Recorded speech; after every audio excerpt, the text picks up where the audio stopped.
Welcome to TradeTheNBA.com. This is John. This report is for the 1st of October. And again, the Fed speaks and there's excitement. At first there was a little bit of downdraft when Powell was discussing, how wonderful everything is. And that, the modification of rates was just to give them more flexibility. Made no sense, but the market loved it. And of course, turnaround was pretty clean after that and pushed all the way back up to the highs. Again, still not enough short interest, but it was enough that once it started intraday, you created a little bit of short interest, which was enough to flip options and everything else.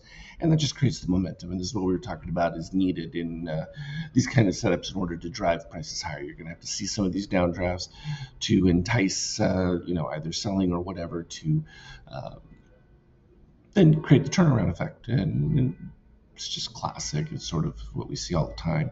Still overall general weakness. The NQ, a little bit more of a short activity potential, so that could be enough to help continue to drive the S&P. We're still in soft readings overall, and modest shakeout decline, but it's happening right at the start of rising gold.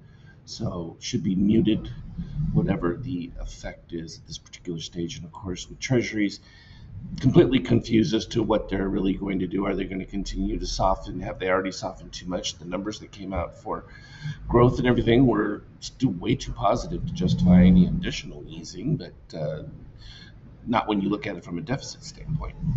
And that's a whole different story. The 50 basis points is a huge savings on the budget deficit, which is, approaching near $2 trillion in a given year, which is insane. And of course, through the end of this year, there's going to be huge juicing. So from a market standpoint, they're excited about that. The after effect of that, well, as long as oil can stay low, won't matter. Now, they've depleted all the supplies to force extra liquidity into the supply chain right now. But that's going to end, and when it does, unfortunately, your reversal is going to be sharp and dramatic, and that will lead to next year's second wave of really strong inflationary push. Fortunately, it dampened hopes for the euro, and they just slid back into the same range. But this is very comfortable for the euro. It's well above where it relatively should be, given the situation. But as long as oil's eased, it takes a lot of pressure off.